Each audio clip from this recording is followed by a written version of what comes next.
ఆత్మకు లోబడిన వాడాయను.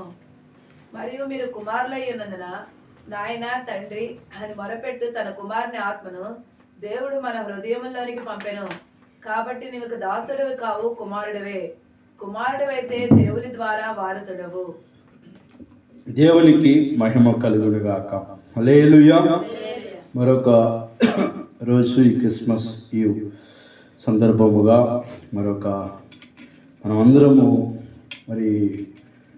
మనమందరము 12 అయిందంటే వాస్తవానికి ప్రతి ఒక్కరూ మరొక రోజు ప్రారంభమైంది.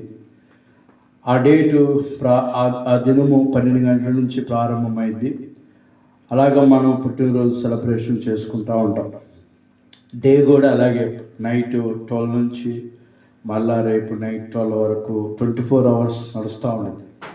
ఈరోజు మరొక అరగంటలో యేసుక్రీస్తు పుట్టాడని 2024 సంవత్సరాల క్రితం మనకి బైబిల్లోను అలాగే లోకంలో ఎవరిని చూసినా మనకి ఇప్పుడు క్యాలెండర్ మనం క్రీస్తు పూర్వము క్రీస్తు శకము కూడా మనకు కనపడుతూ ఉండేది. యేసుక్రీస్తు మనకి ఈ లోకంలో జన్మించిన విషయం మనకంతా తెలిసిందే. అయితే యేసుక్రీస్తు జన్మించక ముందు చాలామంది ప్రవక్తలు ప్రవచనాలు చెప్పారు. ఏ ఊర్లో పుడతాడు, ఎక్కడ పుడతాడు, ఎవరి ద్వారా పుడతాడు, ఎవరి ద్వారా పుడతాడు, అసలు ఆయన పుట్టుక ఏ విధంగా ఉండిద్దో కొన్ని వందల సంవత్సరాల క్రితం ప్రవక్త అయిన యెషయా ప్రవచించాడు. ఇంకా అనేక మంది ప్రవచించారు. అయితే అపోస్తలుడైన పౌలు గారు కూడా ఇక్కడ ఒక మాట అంటున్నాడు. 4వ అధ్యాయం ఏమంటున్నాడంటే 4వ అధ్యాయం, అయితే కాలము పరిపూర్ణమైనప్పుడు దేవుడు తన కుమారుని పంపెను. ఆయన స్త్రీ యందు పుట్టి మనము దత్తపుత్రులము కావాలని ధర్మశాస్త్రముకు లోబడి ఉన్న వారిని విమోచించుటకై ధర్మశాస్త్రమునకు లోబడిన వాడాయన. మరియు మీరు కుమారులైనందున నాయనా తండ్రి అని మొర్రపెట్టు తన కుమారుని ఆత్మను దేవుడు మన హృదయములోనికి పంపెను. కాబట్టి నీవు ఒక దాసుడు కావు, కుమారుడివే. కుమారునివైతే దేవుని ద్వారా వారసుడు. యేసుక్రీస్తు జన్మం కాలము పరిపూర్ణమైనప్పుడు దేవుడు తన కుమారుని పంపెను. కాలం అంటే టైం, సమయం. బైబిల్లో చెప్పే ప్రతి మాట ఎలా ఉంటుందంటే ప్రతి దానికి ఒక సమయం ఉంది అని అంటారు. అలాగే యేసు ప్రభు పుట్టడానికి కూడా ఒక సమయం ఉంది. ప్రవక్త అయిన యెషయా ప్రవచించారు, జకర్యా ప్రవచించారు, చాలామంది పాత నిబంధనలో ఉన్న భక్తులందరూ, దావీదు కూడా ప్రవచించాడు. అలాగా ప్రవచనం చాలా విధాలుగా యేసు ప్రభు పుడతాడని చెప్పారు. కానీ ఏ డేటు, ఏ సంవత్సరము, ఏ నెల, లేకపోతే ఎప్పుడు పుడతారని పలానా గడిలో మాత్రం చెప్పలేదు ఆ ప్రవచనం. కానీ కాలము పరిపూర్ణమైనప్పుడు దేవుడు తన కుమారుని ఏం చేశాడంట, పంపాడు. అందుకే మనం ప్రతిదీ కూడా కాలం, ఒక సమయం రావాలి. అందుకే అంటాం కదా, మనం అందరూ చాలామంది, కొంతమంది మనం మాట అనుకుంటా ఉంటారు కదా, నాకు ఒక సమయం వస్తుంది, నాకు ఒక టైం వస్తుంది అంటాం కదా. సహజంగా మనం మాట్లాడుకునే మాటలో నాకు ఒక టైం వస్తుంది. అందుకే ప్రతి మనిషికి ఒక టైం వస్తుంది, ప్రతి ఒక్కరికి ఒక టైం వస్తుంది. అలాగే దేవుడు పుట్టడానికి కూడా ఒక సమయం ఉంది. అందుకే ప్రవక్త అయిన అపోస్తలుడైన పౌలు గారు అన్నాడు, కాలము పరిపూర్ణం అయింది, ఇక రావాల్సిన సమయం ఆసన్నమైంది, ఆయన వచ్చాడు. పాత నిబంధనంతా ఆయన ఆత్మస్వరూపుడిగా కనపడుతున్నా ప్రజలు వారి పాపములతో జీవిస్తూ, వారి ఇష్టానుసారంగా వారు బ్రతుకుతూ, వారి జీవితంలో ఆ యొక్క ఆటుపోట్లు ఎదుర్కోలేక, ఆ శక్తి లేక పడిపోతూ, కుంగిపోతూ, నిరసించిపోతూ, రకరకాలుగా వారు మరలా లోకంలో కలిసిపోతూ, దేవుడిని వెంబడించలేక రకరకాలుగా వాళ్ళు ఇబ్బందులు పడుతుంటారు. అయితే దేవుడు ఒక టైం వస్తుంది, కాలము పరిపూర్ణమైనప్పుడు దేవుడు తన కుమారుని పంపాడు. మనం అంటే కదా, అబ్బా భలే టయానికి వచ్చేవారు నువ్వు అంటే, ఆ టైంలో ఆ వ్యక్తి వచ్చాడు కాబట్టి మనం సేఫ్ సైడ్ అయిపోయాం. ఒకసారి ఈ మధ్యన పేపర్లో చూస్తే ఒక ఆయన సూసైడ్ చేసుకోబోతున్నాడు, ఆత్మహత్య చేసుకోబోతున్నాడు, ఆ కృష్ణా నదిలోనో లేకపోతే ఇంకో చోట. అలా సూసైడ్ చేసుకోబోతుంటే ఎవరు లేరని సడన్గా దూకేస్తాడు. సడన్గా అదే టైంలో ఒక పోలీసు చూసి ఆయన కూడా దూకి ఆ మనిషిని కాపాడాడు. ఇలాగా చెప్పుకుంటూ పోతే ఆ టైంలో ఆ వ్యక్తి వెళ్ళి చనిపోతున్న ఆ వ్యక్తిని, ఈ పోలీస్ అనే వ్యక్తి అతను కూడా దూకి ఆ మనిషిని కాపాడాడు. అంటే కరెక్ట్ టైంలో వచ్చాడు. మనం మాట్లాడుకుంటూ ఉంటాం, ఇప్పుడే నీ గురించి మాట్లాడుకుంటున్నాం, అంతలోకి నువ్వు వచ్చావు అంటే కరెక్ట్ టైంలో నువ్వు వచ్చావు. ఏదేమైనా యేసు ప్రభు సమయం వచ్చింది పుట్టడానికి, జన్మించడానికి లోకంలో 2024 సంవత్సరాల క్రితం ఆయన జన్మించాడు. నరరూపిగా, మానవుడిగా భూమి మీదకి వచ్చాడు. అసలు ప్రారంభంలోనే ఆదిలో ఉన్నాడు, అంతం ఆయనే, ఆదియు అంతము ఆయనే. కానీ లిటరల్గా మనిషికి కనపడే విధముగా మానవ రీతిగా చూడండి. అక్కడ ఎలా ఉందంట, యోహాను సువార్తలో ఒక అధ్యాయం, మొదటి అధ్యాయం చూడండి. యోహాను సువార్త 1వ అధ్యాయము ఏమనుందంట, 12వ వచనం, తనను ఎందరు అంగీకరించారో వారందరికీ, అనగా తన నామమును విశ్వసించిన వారికి దేవుని పిల్లలకు ఆయన అధికారం అనుగ్రహించిన వారు దేవుని వల్ల పుట్టిన వారే కానీ రక్తం వలనను శరీరేచ్ఛ వలన మానేచ్ఛ వలన పుట్టిన వారు కాదు. ఆ వాక్యము శరీరధారియే కృపా సత్య సంపూర్ణుడుగా మన మధ్య నివసించును. తండ్రి వల్ల కలిగిన అద్వితీయ కుమారుని మహిమలే మనము ఆయన మహిమను కడుగుటమే. శరీరధారియే, ఆ వాక్యం అంతా ఏమైందంట, శరీరధారియే కృపా సత్య సంపూర్ణుడుగా మన మధ్యకు వచ్చాడు. ఎప్పుడు? 2024 సంవత్సరాల క్రితం.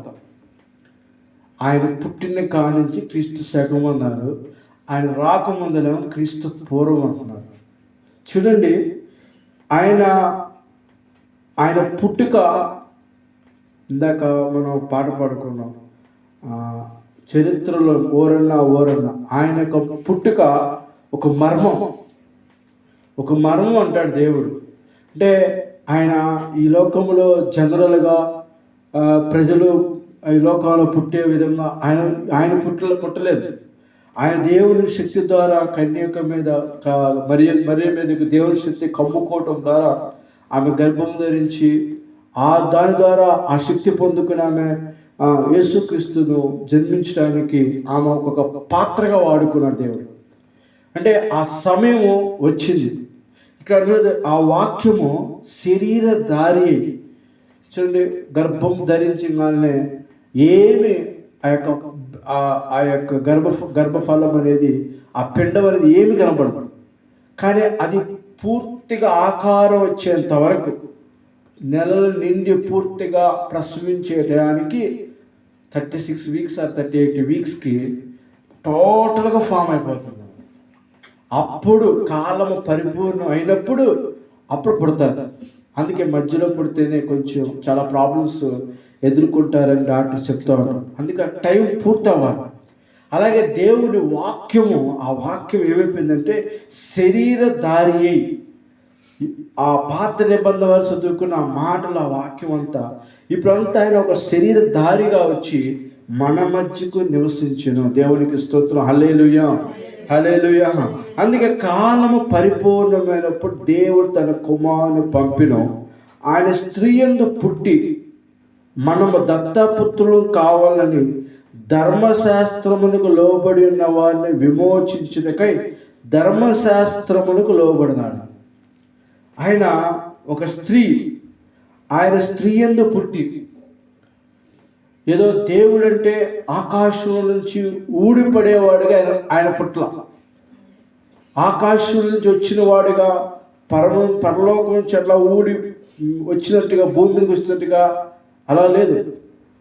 సహజంగా మనుషులు ఏ విధంగా జన్మిస్తారో, కానీ ఈయన మాత్రం ఆ కన్యకను చూజ్ చేసుకుని, ఆ అమ్మాయిని చూజ్ చేసుకుని, ఆమె ఒక మంచి ప్రార్థనాపరురాలు, పరిశుద్ధురాలు, ఆమె చాలా భయభక్తి కలిగిన స్త్రీ.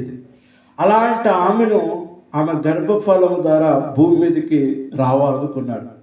అయితే ఆ స్త్రీ యందు పుట్టి మనము దత్తపుత్రులం కావాలని ధర్మశాస్త్రం లోబడి ఉన్న వారిని విమోచించుటకై ధర్మశాస్త్రం లోబడి ఆయన, మరియు మీరు కుమారులై ఉన్నందున నాయన తండ్రి అని మొర్రపెట్టి కుమారుని ఆత్మను దేవుడు మన దయచేశాడు.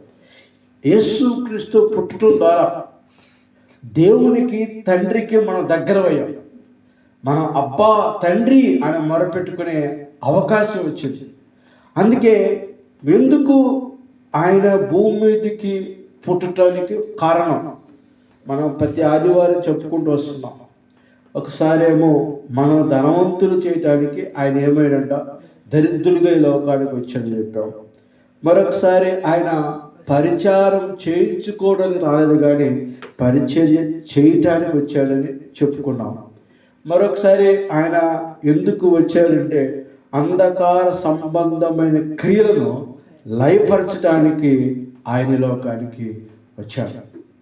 చూడండి, ఆయన వచ్చింది మనుషులను రక్షించడానికి. మనుషులను ఎక్కడి నుంచి రక్షించడానికి? బైబిల్ చెప్తుంది, నశించిపోతున్న వారిని రక్షించడానికి. కాబట్టి ఈరోజు ఈ యొక్క ఆయన జన్మదినం, ఎందుకంటే ఆయన ఎప్పుడు పుడతారు, కొన్ని 100 సంవత్సరాల క్రితం ఆయన గురించి ప్రవచించారు. ఏ ఊరిలో పుడతారో తెలియజేశారు. ఆ తర్వాత ఆయన మరణం ఎలా ఉంటుందో తెలిసారు. అన్నీ కూడా బైబిల్లో రాయబడి, ఆయన పుట్టుకే ఒక మర్మం, ఆయన జీవితమే ఒక మర్మం, ఆయన మరణము మరొక మర్మం. కాబట్టి అంతలాంటి సాక్షాత్ దేవాది దేవుడు మనల్ని రక్షించడానికి ఫిలిప్పీ రాసిన పత్రిక అంటారా, తన్ను తానే ఏం చేస్తున్నాడంట, రిక్తునిగా చేసుకున్నాడంట. అంత తగ్గించుకుని వచ్చాడంట. సిలువ మరణం పొందినంతగా ఒక పోస్టర్ ఇది, ఈ season this is the reason. ఈ సీజన్ ఏంటంటే పుట్టుక. ఆయన పుట్టుక ఎందుకంటే పక్కన ఇంకోటి ఉండేది, పుట్టుక గురించేమో మంచి గ్రీనరీ పచ్చగా కనపడుతుండేది. ఆయన పుట్టుక రెండోది దిస్ ఈజ్ ద రీజన్ అంటే ఇటు పక్కన ఏం కనపడుతుంది అంటే ముళ్ళ కిరీటం కనపడుతుంది. ఆయన పుట్టింది దేవుడి కోసం అంటే మనందరి కోసం, ప్రపంచంలో ఉన్న మనుషులందరి కోసం.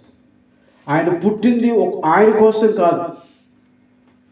ఒక్కొక్కరు ఎవరి కోసమో, ఒకవేళ వాళ్ళ కోసం వీళ్ళ కోసమో, ఒక మనిషి కోసం జన్మించొచ్చేమో, కానీ ఒక ఇంట్లో ఒక వ్యక్తి పుడితే ఆ ఇంట్లో వాళ్ళు, ఆ బిడ్డలు, ఆ కుటుంబ సభ్యులు లేదా రక్త సంబంధికులు, ఇరుగు పొరుగు వారు ఎవరు సంతోషిస్తారేమో. కానీ మరి యేసు ప్రభు పుట్టుక ప్రపంచం మొత్తం, దాదాపు 250 దేశాలు ప్రపంచం మొత్తం చేసుకునే ఒక హైయెస్ట్ పెద్ద పండుగ ఏంటంటే క్రిస్మస్. క్రిస్మస్ అంటే క్రీస్తును ఆరాధించడం. క్రిస్మస్ రోజున క్రీస్తును ఆరాధించాలి, ఆయన్ను ఘనపరచాలి, ఆయన కొనియాడాలి. ఎందుకంటే పరలోకములో ఆయన ఆరాధించబడిన వ్యక్తి కాబట్టి మనం భూమి మీద కూడా మనం ఆయన ఆరాధించాలి. ఎంతగా ఆరాధిస్తామో బైబిల్ చెప్తుంది, మీరు ఆరాధిస్తుండగా నేను వారి మధ్యలోకి వస్తానన్నాను. అందుకే మన ఆత్మతో సత్యముతో మనం ఆరాధించేవారిగా ఉండాలి.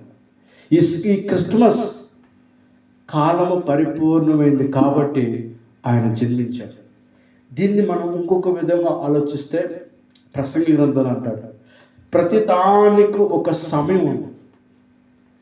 మన జీవితాలు ఆశీర్వదించబడటానికి కూడా ఒక సమయం వచ్చింది. మన లైఫ్ కూడా టర్న్ అవడానికి ఒక సమయం వస్తుంది.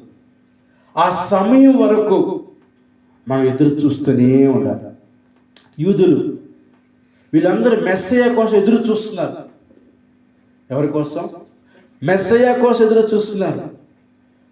ఎదురు చూస్తూనే ఉన్నారు. ఆయన పుట్టాడు, భూమి మీదకి వచ్చాడు, నేనే అని చెప్పుకున్నా కూడా వాళ్ళు నమ్మలేదు. యూదులు వాళ్ళు ప్రభువుని అంగీకరించలేదు. ఇంకా మెస్సయ్య వస్తాడు వస్తాడు వస్తాడని వాళ్ళు ఏం చేస్తారంట? ఎదురు చూస్తూనే ఉన్నారు. చాలా చోట్ల బైబిల్లో అంటాడు, నేనే ఆ మెస్సయ్య. ఒకసారి ఒక స్త్రీ బావి దగ్గర నీళ్లు తొడుకడానికి వచ్చినప్పుడు ఆమెతో అంటాడు, నువ్వు వెళ్ళి నీ పెరిమిటి తీసుకురామంటే వాళ్ళిద్దరు సంభాషణ జరిగింది. అయితే ఇప్పుడు నీతో ఉన్నవాడు 5వ వాడు 5, 6వ వాడు అట్లా సంభాషణ జరుగుతూ ఉన్నప్పుడు అవన్నీ మాట్లాడేసరికి ఆమె షాక్ అయిపోయి, నా లైఫ్ మొత్తం చెప్పేశాడని, నా హిస్టరీ, నా జీవితం మొత్తం చెప్పేశాడు. ఆశ్చర్యపోయి, అసలు నువ్వెవరు అంటే, నేనే, మీరు ఎవరి కోసం ఎదురు చూస్తున్నారో ఆ మెస్సయ్యను నేనే అంటాడు. అంటే ప్రజలందరూ మెస్సయ్య కోసం ఎదురు చూస్తున్నారు, కానీ ఆయనే అని చాలామంది గ్రహించాల, కొంతమంది గ్రహించారు. కానీ కాలము పరిపూర్ణము అయినప్పుడు ఆయన జన్మించాడు.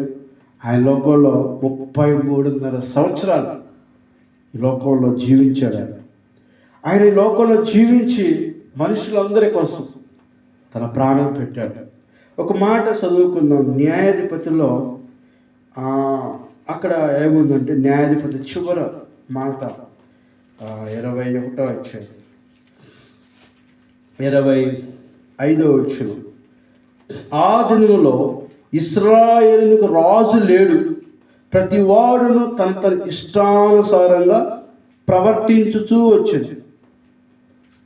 న్యాయాధిపతులు ముందుల కొంతమంది ఇశ్రాయేలును అబ్రహాము, ఇస్సాకు, యాకోబు, తర్వాత మోషే తర్వాత యెహోషువ తర్వాత కొంతమంది న్యాయాధిపతులు ఇశ్రాయేలును చక్కగా నడిపించుకుంటూ వచ్చారు.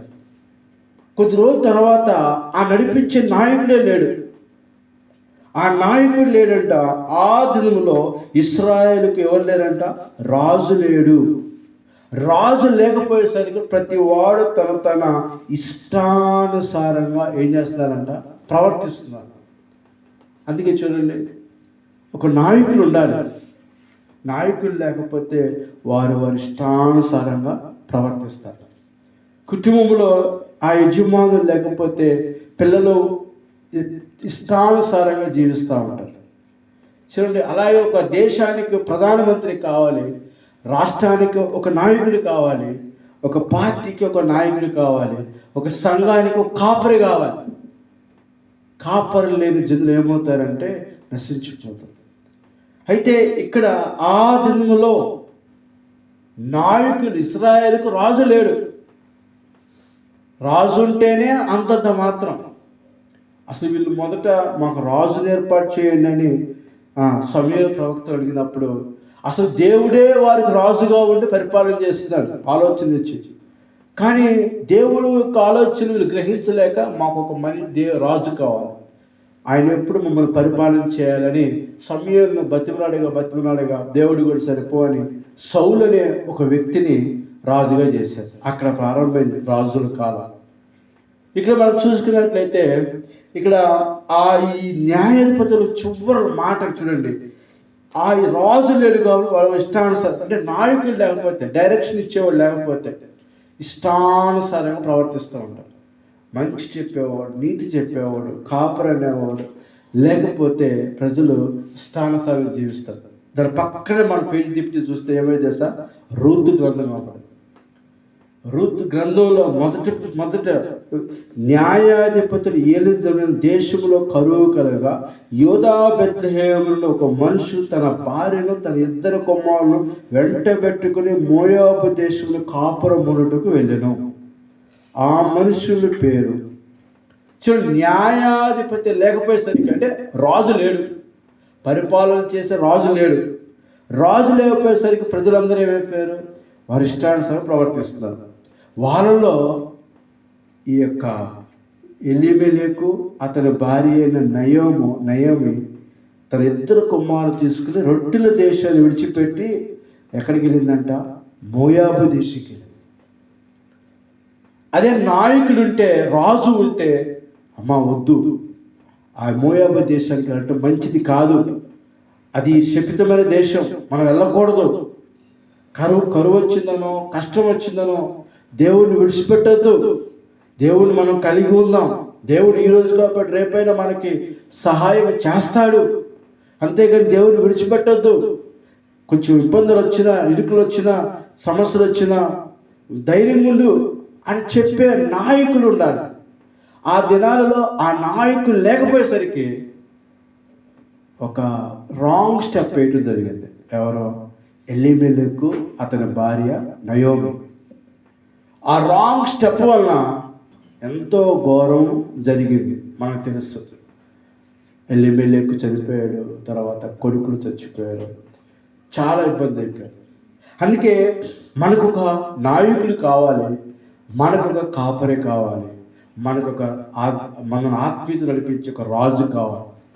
అందుకే ప్రజలు ఇలాగా నశించిపోతున్నారని ఇప్పుడు దేవుని వాక్యం ఏమో చెప్తుంది సార్, కాలము పరిపూర్ణమైనప్పుడు ఆయన ఈ లోకానికి ఏమైనంట? ప్రత్యక్షమైన. దేవునికి స్తోత్రం. హల్లెలూయా, హల్లెలూయా. అందుకే ప్రతిదానికి సమయం. కొంతమంది చదువుతారు, ఈ మధ్యన వార్తల్లో చూసినప్పుడు కొన్ని సంవత్సరాల నుంచి చదువుతున్నారంట, చదువుతా ఈ మధ్యన ఆయనకి 2-3 గవర్నమెంట్ ఉద్యోగాలు వచ్చినాయి. 2 ఒకటి కాదు, కొంతమందికి అయితే 5, కొంతమందికి అయితే 7. అంటే ఆ కాలం వచ్చింది. ఆ కాలం వచ్చినప్పుడు వాళ్ళు సక్సెస్, పడిన కష్టానికి ప్రతిఫలం దొరికింది. అందుకే మన జీవితాల్లో కూడా కాలం పరిపూర్ణమైనప్పుడు ఎలాగైతే యేసు ప్రభు భూమి మీదకి వచ్చాడో, మన జీవితాల్లో కూడా ఒక టైం ఉంది. ఆ టయానికి దేవుడు మనలో ఏం చేస్తాడు? ఆశీర్వదిస్తాడు. ఒక చిన్న ఎగ్జాంపుల్ చెప్తున్నాను, ఇప్పుడే ఆలోచన వచ్చింది. 38 సంవత్సరాల నుంచి ఒక అతను బెతెస్దా కోనే దగ్గర ఉన్నాడు. 8 సంవత్సరాల నుంచి, 38 సంవత్సరాల నుంచి దేవదూత వచ్చి ఆ నీరు కదిలించబడినప్పుడు మొదటగా ఎవడు దూకుతాడో వాడికే స్వస్థత, మిగతా వాళ్ళకి ఎవరు లేదు. అయితే ఈ పక్షవాతం కలిగిన వ్యక్తి పాకుకుంటూ ఆ యొక్క దాంట్లోకి దూకే లోపు వేరేవాడు దూకుతున్నాడు, వాడు స్వస్థత కలుగుతుంది. ఇక వెంటనే చాలా నిరాశపడ్డాడు. అయినా వాడికి ఒక ధైర్యం ఉంది.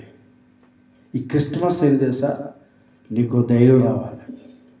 ఏదో క్రిస్మస్ అంటే happy Christmas, happy merry Christmas, happy Christmas. ఆ క్రిస్మస్లోనే ధైర్యం, ఒక నిరీక్షణ ఉంది క్రిస్మస్లో. నీవే రాకపోతే నేనేమైపోతును అంటే, ఆయన రాకపోతే ఏమైపోయేవారము. ఇట్స్ ట్రూ, ఇది నిజం. ఆ లిరిక్స్ బాగా రాశాడు. దేవునికి స్తోత్రం, హల్లెలూయా. ఎందుకంటే అక్కడ ఆ పక్షవాతం కలిగిన వ్యక్తి నిరాశ చెందలా, డిసప్పాయింట్ అవ్వలా. క్రీస్తును మనం అంగీకరించిన వాడు ఎప్పుడు డిసప్పాయింట్ అవ్వకూడదు. ఎప్పుడు ఏముందో తెలుసా? నాకు ఒక టైం వస్తుంది. ప్రతి వాడికి ఒక టైం వస్తుంది. యేసు ప్రభు టైం వచ్చింది, ఆయన భూమి మీదకి వచ్చాడు. పక్షవాతం అనే వ్యక్తికి వెయిట్ చేస్తున్నాడు 38 సంవత్సరాలు. వెయిట్ ఈజ్ నాట్ వెయిటింగ్ అనేది దేవునిలో వేస్టింగ్ టైం అవదు. దేవునిలో లోకంలో దేనికోసం వెయిట్ చేస్తే నష్టపోతామేమో, కానీ దేవుని కోసం ఎదురు చూసినప్పుడు, యెహోవా కొరకు ఎదురు చూసి వారు ఏం పొందుకుంటారంట? నూతన బలం పొందుకుంటారు. వారి పక్షురాజు యవ్వనం వలె పైకి ఎదురుతూ వాళ్ళ యొక్క ఆత్మీయంగా బలంగా ఉంటారంట. అంటే వెయిట్ చేయాలి, కాలం వస్తుంది. మెస్సయ్య కోసం వారు ఎదురు చూస్తున్నారు, ఆ కాలం వచ్చింది. ఇక్కడ కాలము న్యాయాధిపతి లేకపోయేసరికి రాజు లేకపోయేసరికి నయోమి భర్త రాంగ్ స్టెప్ వేశారు. వెయిట్ చేయలా, కరువు వచ్చిందని వేరే ఊరు వెళ్ళిపోయారు. కానీ పక్షవాతం కలిగిన వ్యక్తి, అరే నేను దూకుతున్నసరికి ఇంకోటి దూకుతుందని డిసప్పాయింట్ అవ్వాలి, భయపడలా. కానీ ఏం చేశాడు? ఓపికతో మాట్లాడాలి. ఎందుకంటే మీరు మాట్లాడుతుంటేనే మత్తు ఉండదు, నిద్ర మత్తు ఉండదు. ఎందుకంటే మనం రాత్రుల పూట సహజంగా ఎన్ని మాటలు మాట్లాడుకున్నా, ఎంతసేపు ఫోన్ చూసినా, ఎంతసేపు టీవీ చూసినా అసలు నిద్రే రాదు. ఇట్స్ ట్రూ, ఇది నిజం. అదే వాక్యం అనేసరికి మనిషికి ఖచ్చితంగా ఏమొస్తుందంటే నిద్ర వచ్చేసి ఆవలింతలు వచ్చేస్తుంది. ఎందుకంటే వాడు ఒకడు ఉంటాడుగా, ఎవడాడు? ఆడు మనల్ని వాక్యం వినలేవాడు. వాడు ఏం చేస్తాడంటే ఏదో ఆలోచన పెడతా ఉంటాడు.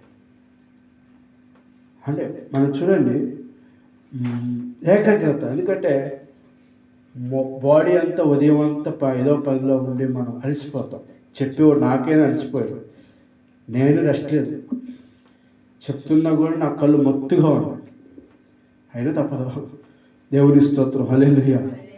అయితే చూడండి, మనం ఆ పక్షవాతం వ్యక్తి గురించి మనం ఆలోచిస్తే వెయిట్ చేశారు. క్రిస్మస్లో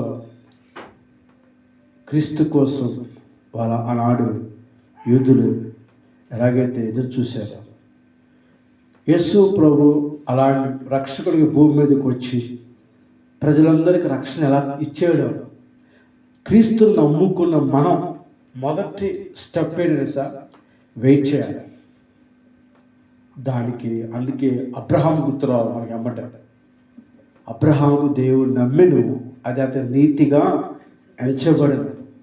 హెబ్రీ పత్రికలో అంటాడు, ఆయన ఓపికతో ఏమంటాడంటే, ఆ మాట చాలా చక్కగా ఉంటుంది. హెబ్రీ రాసిన పత్రిక 7వ అధ్యాయము, ఆ మాట నమ్మి, 6వ అధ్యాయం 15, ఆ మాట నమ్మి అతడు ఓర్పుతో సహించి ఆ వాగ్దాన ఫలము పొందెను. దేవుడు అబ్రహామును ఆశీర్వదించినప్పుడు అబ్రహాం ఏం చేశాడు తెలుసా? ఆ మాటను నమ్మి ఏం చేశాడంటే, ఆ మాటను నమ్మి ఓర్పుతో సహించి నిరీక్షణ. క్రిస్మస్ ప్రజలందరికీ ఏం తీసుకొచ్చిందంటే ఒక నిరీక్షణ. క్రీస్తుని నమ్మిన మనం చాలా ధైర్యంగా ఉండాలి.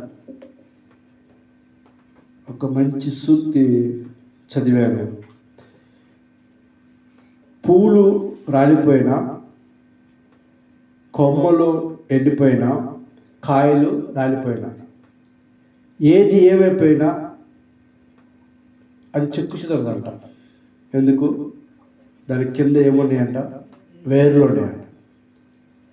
ఆ వేరే బలం, వేరున్నంత కాలం ఆ చెట్టుని అది ఏమవుదు. ఒక ఆకులు రాలిపోయినా, ఇంకోటి ఏదైనా అయినా కూడా ఖచ్చితంగా రేపు ఫలించేది.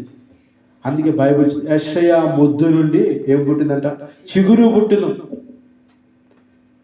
అసలు మొద్దు నుంచి మామూలుగా మొద్దుని తీసుకెళ్ళి పొయ్యిలో పెడతాం, కానీ అలాంటి మొద్దు నుంచి ఒక చిగురు రావడం ఏంటంటే, రూతు జీవితం మోడుబారిన ఆ జీవితం నుంచి దేవుడు చిగురించడం ఏంటంటే, క్రైస్తవం అంటే ఏంటంటే సార్, ఒక నిరీక్షణ, ఒక హోప్.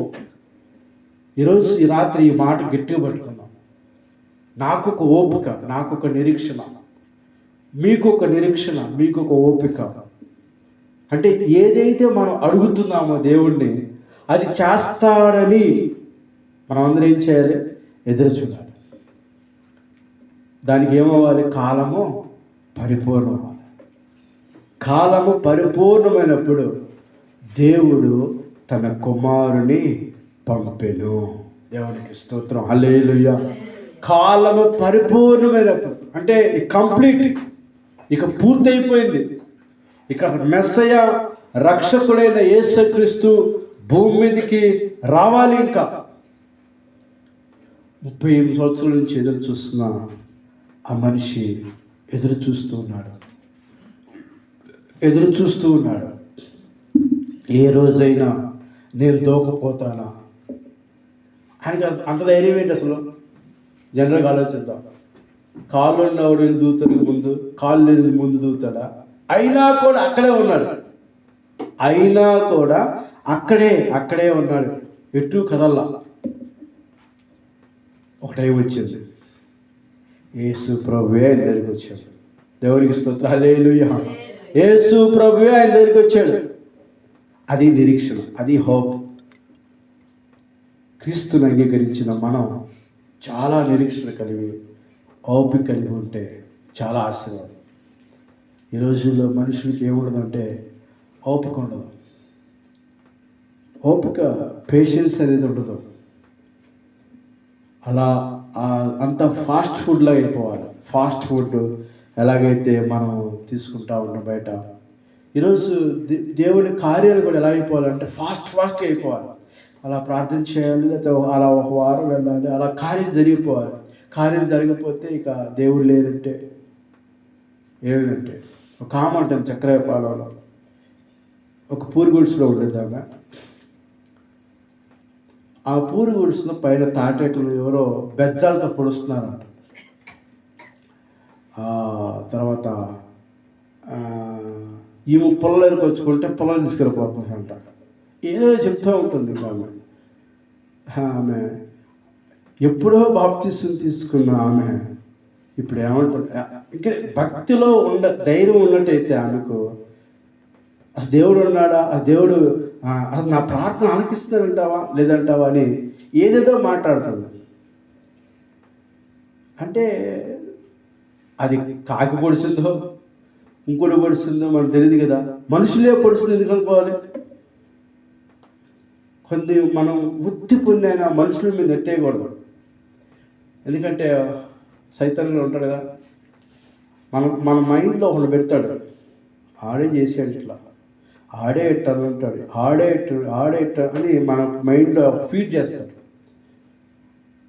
అది అది మనిషిదా జరిగిందా లేకపోతే ఇంకోటి జరిగిందా?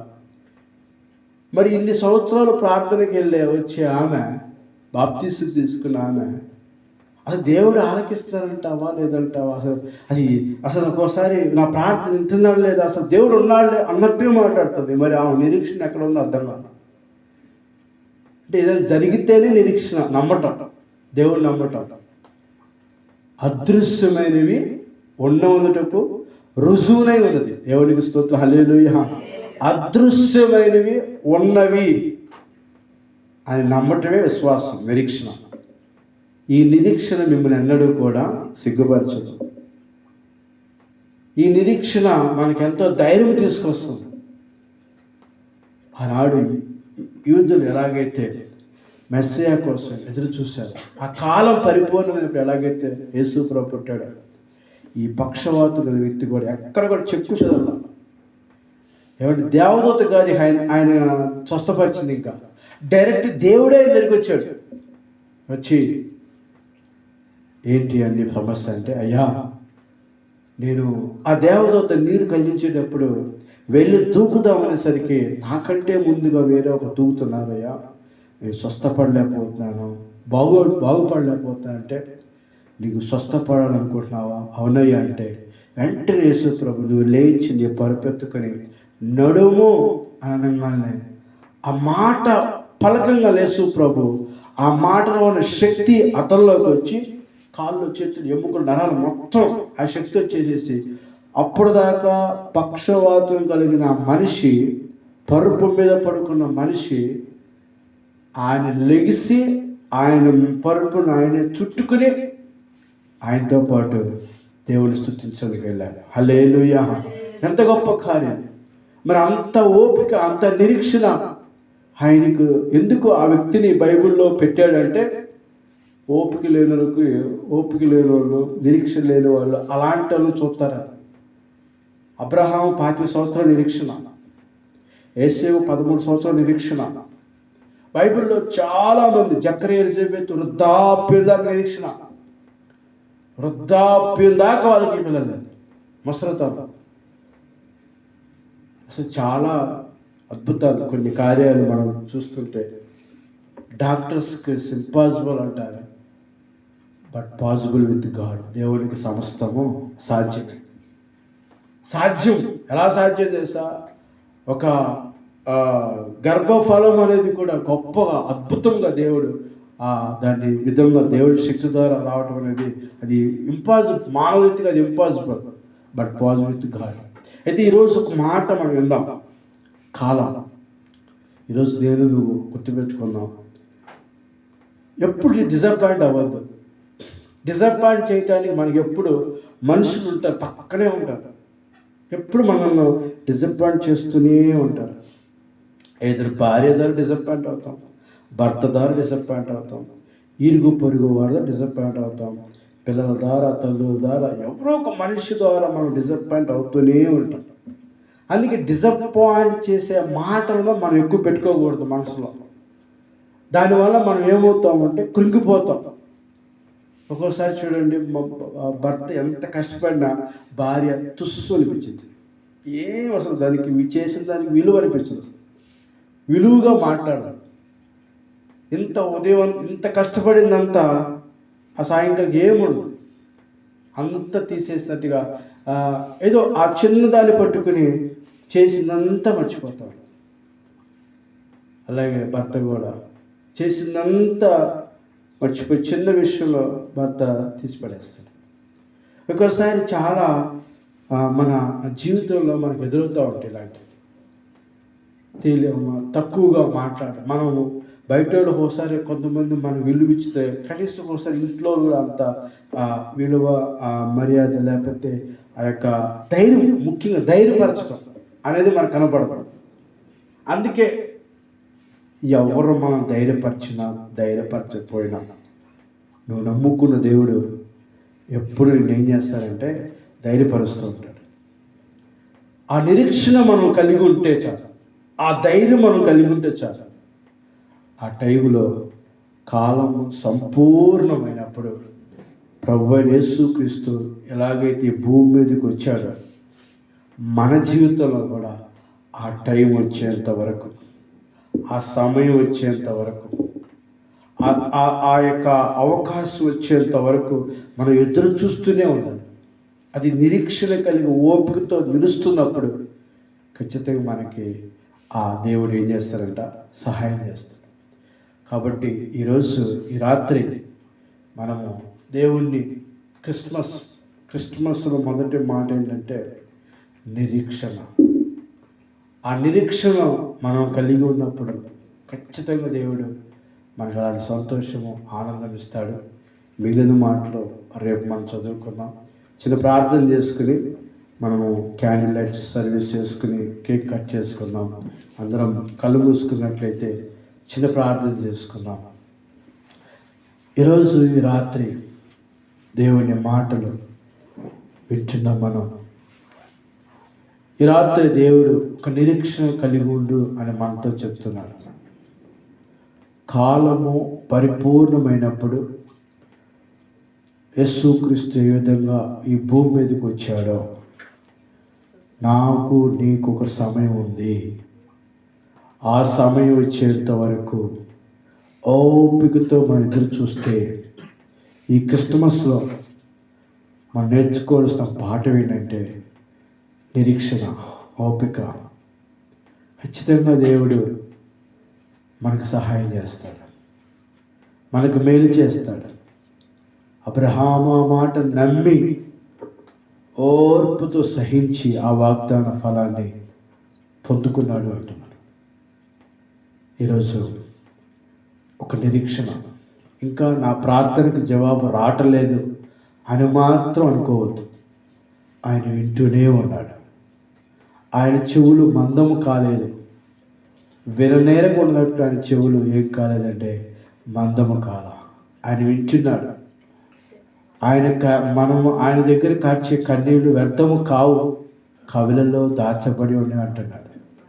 ఇదిగో నాకు మొర్రపెట్టము, నేను నీకు ఉత్తరం ఇస్తాను అంటున్నాడు. ఇదిగో నువ్వు చేసే ప్రార్థన, నువ్వు కాచే కన్నీరు, నువ్వు పడే కష్టము ఆయన చూస్తలేదు అని మాత్రం అనుకోవద్దు.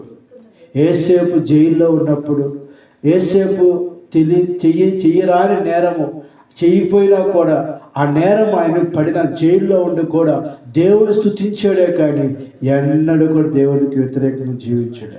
కానీ ఆయన అనుకున్నాడు, ఒక టైం వస్తుంది నన్ను జైల్లో నుంచి విడిపిస్తాడు నా దేవుడు అనుకున్నాడు.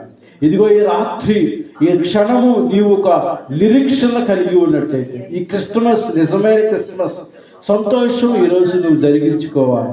నిజమైన క్రిస్మస్ ఏంటంటే, ఏ రోజైనా నాకు మేలు చేస్తాడు, నా బిడ్డల పట్ల, నా కుటుంబం పట్ల, అయ్యా నేను చేసే ప్రతి పనిలో నాకు సహాయం చేస్తాడో ఒక నమ్మకం, నిరీక్షణ నీకు ఉన్నట్లయితే ఖచ్చితంగా కాలం పరిపూర్ణమైనప్పుడు, ఎలాగైతే ప్రభు యేసుక్రీస్తు ఈ భూమి మీదకి వచ్చాడో అలాగే ఇదిగో ఆ సమయం వచ్చినప్పుడు నీకు నాకు కూడా అట్టి గొప్ప ఆశీర్వాదం దేవుడు సిద్ధపరుస్తున్నాడు.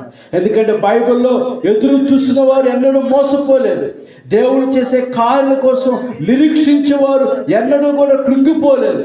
వారికి దేవుడు సహాయం చేశాడు. ఖచ్చితంగా వారిని జ్ఞాపకం చేసుకున్నాడు. వారి ప్రార్థనలు ధూపం వలె ఆయన సన్నిధికి చేర్చబడి ఖచ్చితంగా ఆయన జవాబిచ్చాడు.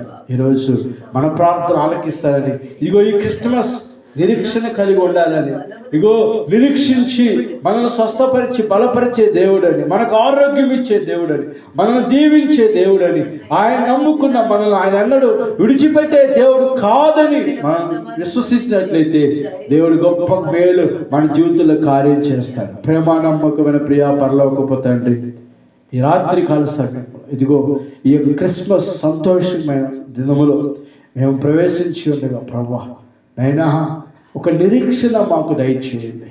ఆ నిరీక్షణ ఎన్నడూ కూడా సిగ్గుపరచదు ప్రభువా. బైబిల్లో అనేక మంది నీ ఆశీర్వాదాల కోసం, నీ దీవెనల కోసం ఎదురు చూసినప్పుడు, ఆ కాలము సంపూర్ణమైనప్పుడు, అయ్యా నువ్వు ఎలాగైతే భూమి మీదకి వచ్చావు అలాగే వారి కాలాలు, వారి సమయాలు ప్రభు సంపూర్ణమైనప్పుడు వారి జీవితాన్ని ఆశీర్వదించావు ప్రభు.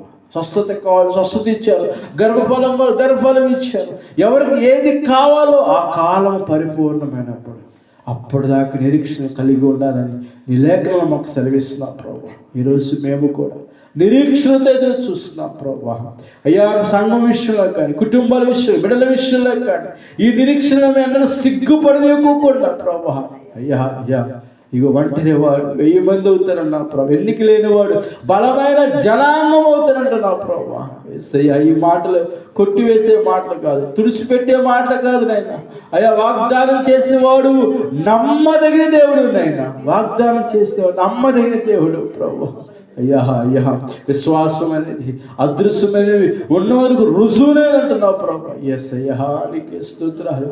అయ్యా మేము ప్రస్తుత పరిస్థితులు మేము చూస్తలేదు, పరిస్థితులు మేము చూస్తలేదు. భవిష్యత్తులో మమ్మల్ని ఎలా దీవించబోతున్నావు, ఎలాగ ఆస్వాదించబోతున్నావు, ఆత్మీయత ఎలాగ మేము ముందుకు వెళ్ళాలో ఆ యొక్క విషయాలు మేము గుర్తుపెట్టుకుని ముందుకు వెళ్ళే బాధ్యత దయచేయమని అయ్యా ఈ క్రిస్మస్ ఈవ్లోకి, అయ్యా ఈ సంతోషకర సందర్భంలో వచ్చిన బిడ్డలందరినీ జ్ఞాపకం చేసుకొని ప్రతి కుటుంబాన్ని మీరు దీవించి ఆశీర్వదించమని అయ్యా వారు అక్కడితో తీర్చండి. ఈ నిజమైన క్రిస్మస్ ఈ సంవత్సరం నుంచైనా ఒక రియల్ క్రిస్మస్ చేసుకోవటానికి, ఒక నిజమైన క్రిస్మస్ నిరీక్షణ కలిగి ఉండటానికి అయ్యా ఆనాడు ఈ మెస్సయ ఇశ్రాయేలు యూదు ఎలాగైతే నిరీక్షణగా ఎదురు చూస్తే మెస్సయ కోసం, అయ్యా మేము కూడా నీ యొక్క ప్రభా మేలు కోసం ఎదురు చూసే కృప మాకు దయచేయండి ప్రభా. అంటే బాధ్యత మా అందరికి కలిగి చేయమని దేవ దీవించి ఆశీర్వదించి నువ్వే మహిమ తెచ్చుకోమని, సమస్త మహిమ ఘనత ప్రభావాలు మీకు మధ్య చెల్లించుకోమని యేసుక్రీస్తు నామములో అడిగి వేడుకుంటున్నాం తండ్రి.